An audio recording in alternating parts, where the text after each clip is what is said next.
Yo ho ho, welcome back aboard. Watches, birds, and loot.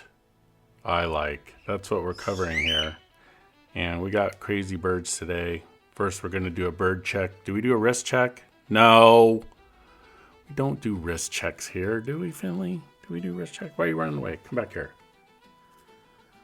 Today, Finley's going to help me look at the Sugess S457.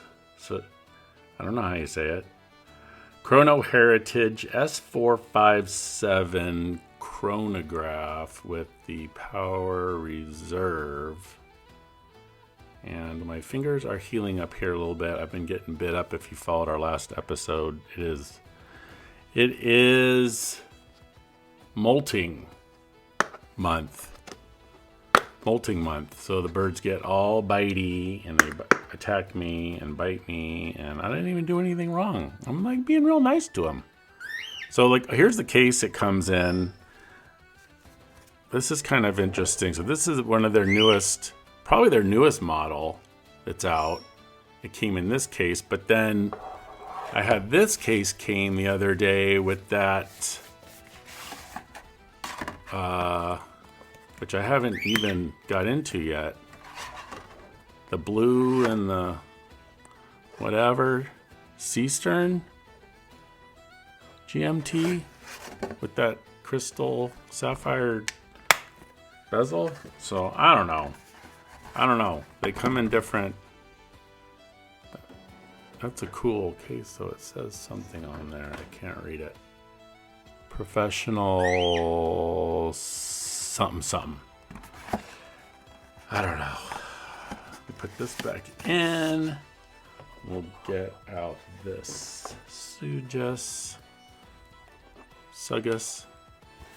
and comes with the watch. And Finley, that is right in my ear. You are chirping. Why don't you come down, and there's a couple of tools. So for changing the bracelet and sizing it, which is cool. Instruction book. Pluck it and file it.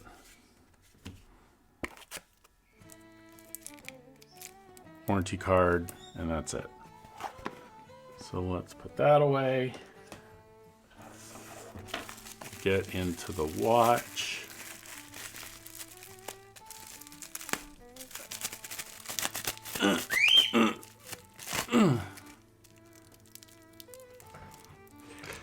So this, I haven't even opened it up yet. This is brand new. So obviously this is an homage to the Tudor Black Bay, the pink one that came out last year. Or I shouldn't say last year. I think it was in 2024. So it's probably the beginning of this year. That one. This is very, very similar. I'm not going to call it a copy, because it does have quite a few differences. We'll go over.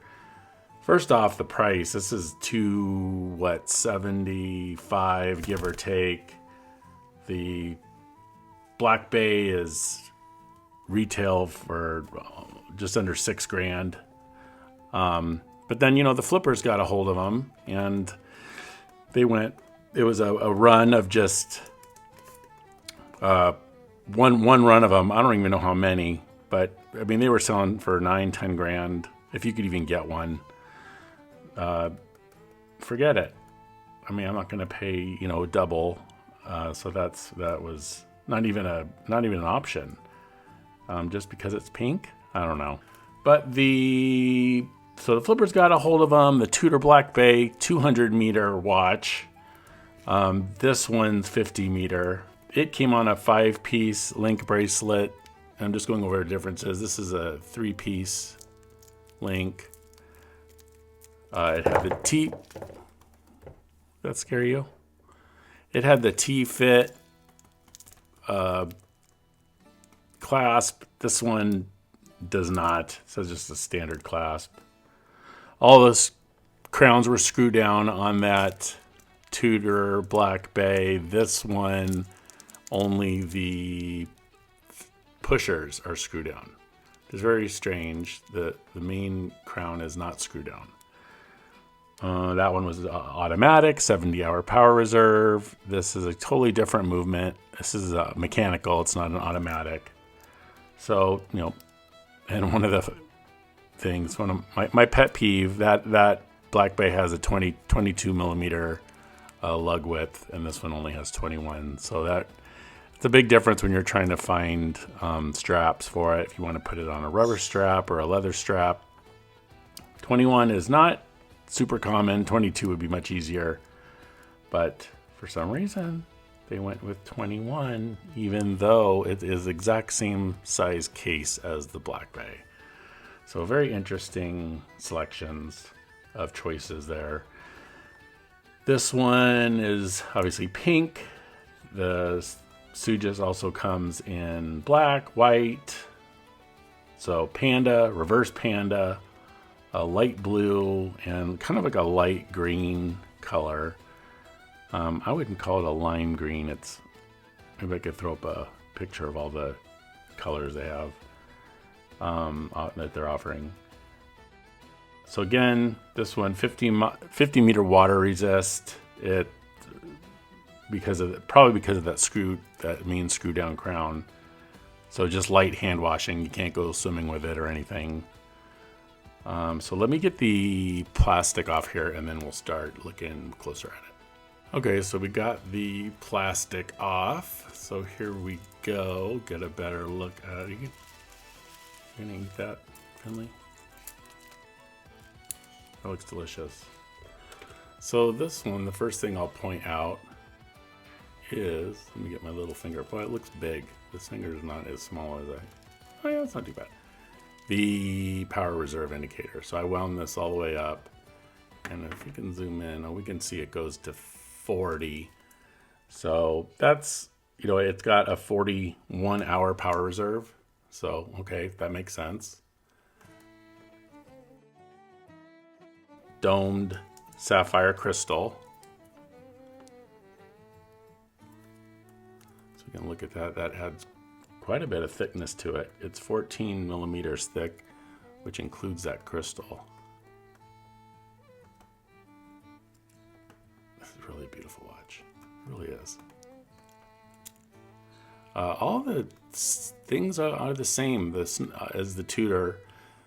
The bezel, the markers, the lume markers on the indices around the dial. It has the triangle one, and then the circular ones all filled with lume, same as the Black Bay. The two sub-dials are the same. This is your seconds, running seconds. This is a 30-minute counter. So you click it, stop, reset, and it just flies right back. I love that. We'll talk about the movement in a minute here. You barely even have to press it, and it just flies right back. Subdials have like a radial pattern to them.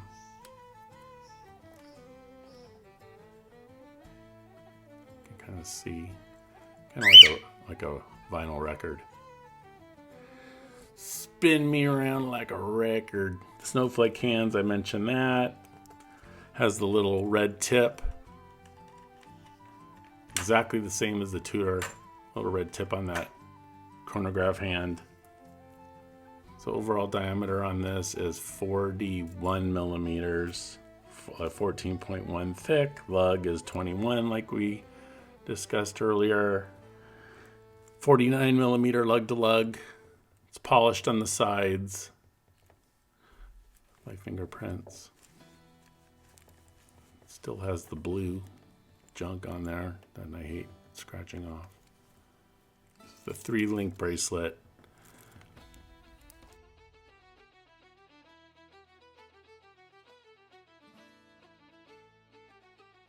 It's polished on the sides.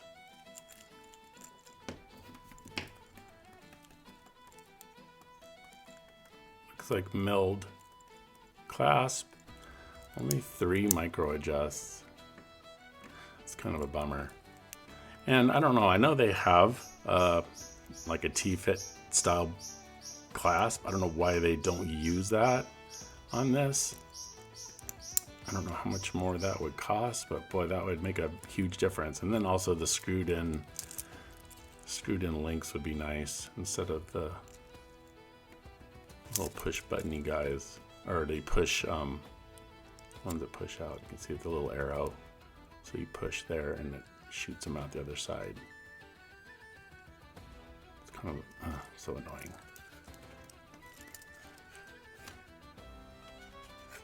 Finley, are you taking my coaster? Boy, she's just having a ball. Movement. Okay, so the movement on this is the ST19 or ST1900. It runs at 3 Hertz, 21,600 beats per hour, 41 hour power reserve, column wheel. It is not hacking. It's kind of a bummer. I like to set my watches like to the exact second. I do it every day. I know, I'm weird. No hacking seconds. What else? Blue steeled screws. So they're not, I don't think they're blued. They're blue painted. And I can show you over here. Oh look, I just happen to have this one. Set this down. This is the Blancpain Air Command homage. But this is what the movement looks like. See, it's got the blued screws.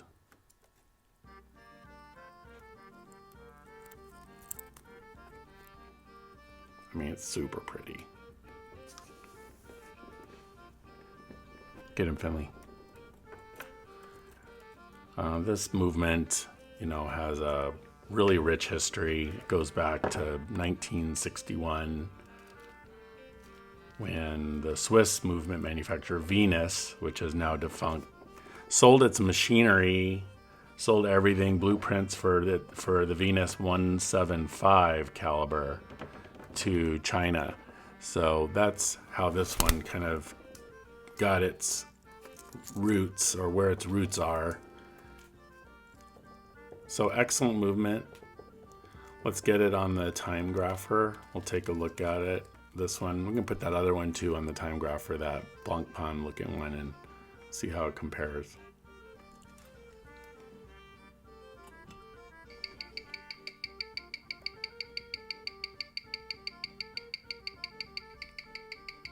So the other one running a little better, but they're pretty close.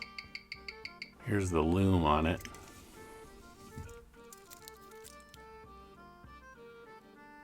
Not too bad. It's cool the subdial hands are loomed too, like fully loomed. Neato. All right, so let's take this outside and see how she looks in the sun. Wrist check. Kind of thought we wouldn't do a wrist check. Liar. Oh, there is a Sugess GMT. Not coincidentally wearing this one. Uncoincidentally. Is that a word? Here we are outside. Nice sunny day. Trying to show off the pink.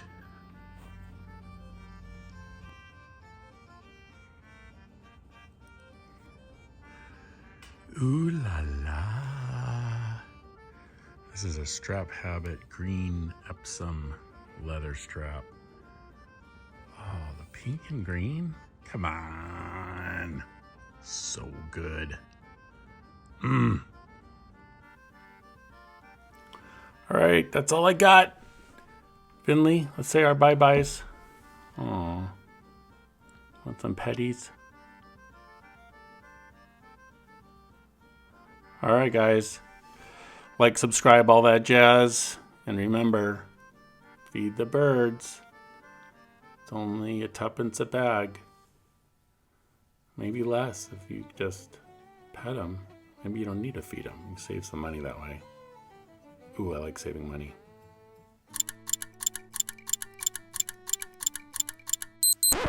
So cutting in with a quick rant. So these subdials, this is a classic design. The 60-minute or 60-second counter, right? Makes sense. 30-minute, if you're timing something, for a long period of time, makes sense, right? So here's another one, kind of similar type layout, different movement, the Swiss movement. But why do we have this? Why do we have these? This 24-hour subdial. This drives me crazy. If you notice, this watch is running and nothing is happening. Right? It's a quartz watch. There goes your... But what are we using the 24-hour? This is to tell me it's after lunchtime? I know it's afternoon. I always know what time it is. Either unless you're like in solitary confinement, you're in maybe a casino, you're at one of the poles, like in the Antarctic, like where it's dark all day or light all day. You don't know if it's AM or PM. I mean, very, very few people are gonna need this. But that's dirty. All right, I'm done. I mean, these are cool looking watches, but you don't need that. Wait, here's another one. This is actually better. So this one has at least a running seconds and then a 60-minute counter over here. So, and this is a quartz. So why isn't everybody using like this one? This makes more sense. Everybody, watch makers, use this movement, whatever this is. Figure it out. Go find out and use this one. Don't use the one with the 24-hour thing. Don't. No, yes. No, yes.